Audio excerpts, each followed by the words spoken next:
నమస్తే అండి. Welcome to VTV Telugu news.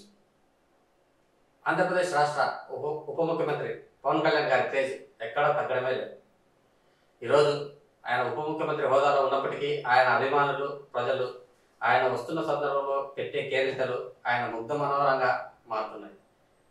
ఈరోజు విజయవాడ తుమ్మలపల్లి కళాక్షేత్రంలో ఒక పుస్తకావిష్కరణ కార్యక్రమానికి హాజరైన పవన్ కళ్యాణ్ గారు అక్కడ ఉన్న అభిమానులంతా ఒక్కసారికి బాబులకే బాబు కళ్యాణ్ బాబు అంటే అభిమానుల కేరింతలు చూసి ఆయన ముసిముసి నవ్వుతూ ముగ్ధ మనోహరుడయ్యాడు.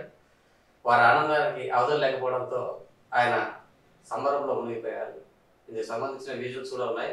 ప్రస్తుతం ఈ కార్యక్రమం ఏమంటే ఆమె కబలించింది, ఆమె సూర్యుడిని కబలించింది అన్న పుస్తకాన్ని ఐక్యరాజ్య సమితి మాజీ సహాయ సెక్రటరీ జనరల్ లక్ష్మీ మురుడేశ్వర్ గారు రచించిన ఈ పుస్తకాన్ని ఆయన ఆవిష్కరించారు. ఈ కార్యక్రమానికి ఆయన ముఖ్య అతిథిగా హాజరయ్యారు. ఈయనతో పాటు మంత్రి సత్యకుమార్, ఎంపీ బాలశౌరి, మండలి బుద్ధపూర్ ప్రసాద్ గారు కూడా ముఖ్య అతిథులుగా హాజరయ్యారు. ఇందుకు సంబంధించిన విజువల్ మనం చూద్దాం.